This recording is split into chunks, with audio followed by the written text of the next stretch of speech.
Bonjour à tous, aujourd'hui de retour du marché, j'ai décidé de réaliser un plat typiquement français, la blanquette de veau.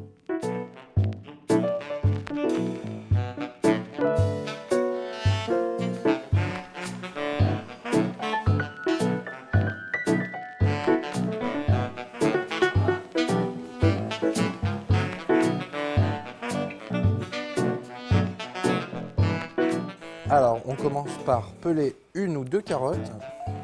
On la coupe ensuite en 3 tronçons. On s'occupe ensuite de notre oignon, on va venir l'éplucher, on coupe les côtés. Ensuite, on le coupe en deux et on va venir le ciseler finement. Ensuite, on va venir couper notre échalote en deux. Et on s'occupe ensuite de notre ail, on va venir simplement l'écraser avec la lame de notre couteau. On passe ensuite à la préparation de nos blancs de poireaux. Ici, hop, on peut garder cette partie par exemple pour faire une soupe un petit peu plus tard. On coupe les deux côtés.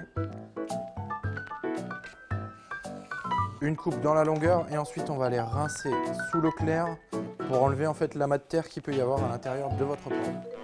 Et ensuite on va simplement venir détailler notre blanc de poireau.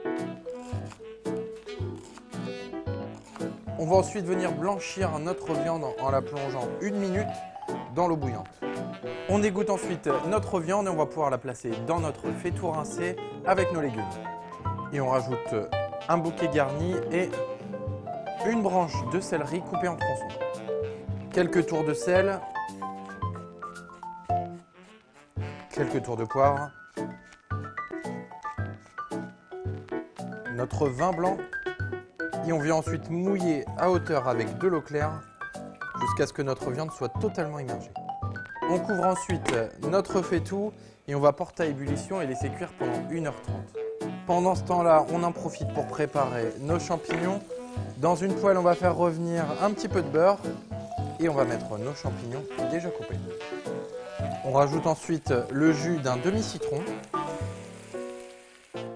Et oui, c'est une recette avec beaucoup d'étapes, mais vous inquiétez pas, ça en vaut largement la peine. Ici, on laisse tranquillement cuire nos champignons pendant une dizaine de minutes et on se retrouve tout à l'heure pour la préparation d'un roux blond. On va venir mettre notre beurre qu'on va laisser fondre quelques minutes. On vient ensuite rajouter notre farine et on va mélanger quelques minutes au fouet. On laisse ensuite refroidir notre roux et on l'utilisera tout à l'heure dans la préparation de notre sauce. Quand notre viande est cuite, mettez-la dans une passoire avec nos légumes et récupérez notre bouillon qui va nous servir pour réaliser notre sauce.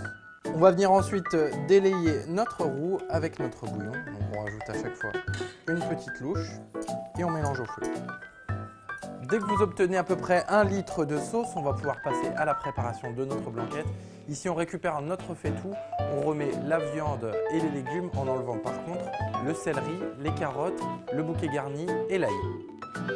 On ajoute nos champignons, notre sauce. Et juste avant de servir, vous allez en profiter pour mélanger la crème avec les jaunes d'œufs. Il est presque temps de déguster notre blanquette.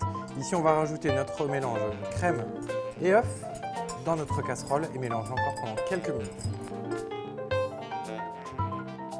Voilà, vous savez maintenant comment réaliser une délicieuse blanquette de veau traditionnelle. N'hésitez pas à l'accompagner de riz, un petit peu de persil par-dessus et régalez-vous.